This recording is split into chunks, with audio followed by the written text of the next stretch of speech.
नमस्कार, मी रुचिता ॲग्रोनमध्ये आपल्या सर्वांचं स्वागत। आजकाल शेवग्याच्या पानांना प्रचंड मागणी आहे। हे काही तुम्हाला नवीन सांगण्याची गरज नाही।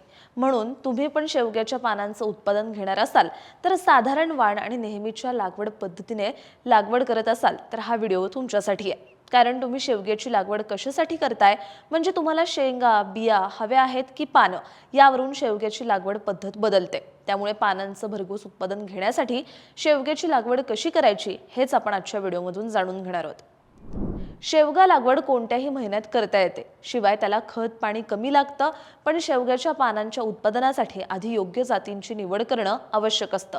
तज्ञांच्या सल्ल्यानुसार शेवग्याच्या पानांसाठी PKM2 PKM1 या जाती निवडाव्या। या जाती तमिळनाडूमधील कृषी विद्यापीठ कोइंबतूर या विद्यापीठाने विकसित केल्यात। यातल्या PKM2 जातीमध्ये बाजूच्या फांद्या जास्त येतात, त्यामुळे पानांचं जास्त उत्पादन मिळतं। तर PKM1 या जातीमध्ये पानं आणि शेंगा असं दोन्हींचंही भरघोस उत्पादन मिळतं। ही झाली वाणांची माहिती। पण या वाणांची लागवड आणि दोन झाडांमधलं अंतर किती ठेवायचं ते समजून घेऊयात। शेवग्याच्या पानांचं उत्पादन जास्त प्रमाणात घ्यायचं असेल तर सघन लागवड पद्धत फायदेशीर ठरते।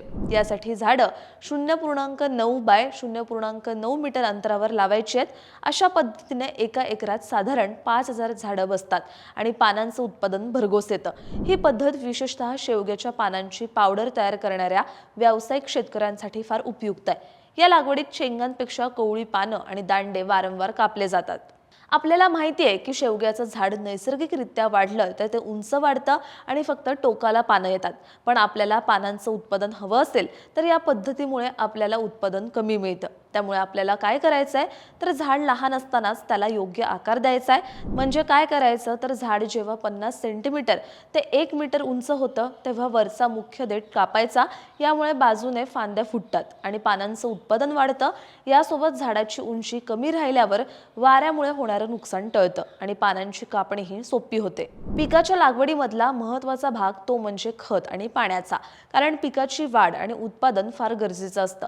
शेवग्याच्या झाडाला लागवडीनंतर सुरुवातीचे 3 महिने नियमित पाणी देणं खूप महत्त्वाचं असतं। त्यामुळे शक्य असेल तर ठिबक सिंचन वापरावं आणि खतांमध्ये पाहायचं झालं तर लागवडीपूर्वी हेक्टरी 10 टन शेणखत जमिनीत मिसळायचे आणि दरवर्षी साधारण हेक्टरी 150 किलो नत्र, 60 किलो स्फुरद आणि 40 किलो पालाश द्यायचा आहे। लागवडीपूर्वी स्फुरद, पालाश आणि अर्ध नत्र द्यावं। उरलेलं नत्र 45 दिवसानंतर आणि प्रत्येक कापणीनंतर थोड्या थोड्या प्रमाणात द्यायचे। तर पानाचं उत्पादन वाढवण्यासाठी विद्राव्य खतं 5 ते 6 टप्प्यात सिंचनातून दिले तर चांगले परिणाम मिळतात। विद्राव्य खतं कोणकोणती असतात आणि त्याचे फायदे काय हे जाणून घेण्यासाठी आमचा आधीचा व्हिडिओ नक्की बघा। आणि अशाच शेतीविषयक आणि नवनवीन माहितीसाठी ॲग्रोवनला सबस्क्राइब आणि फॉलो करायला विसरू नका।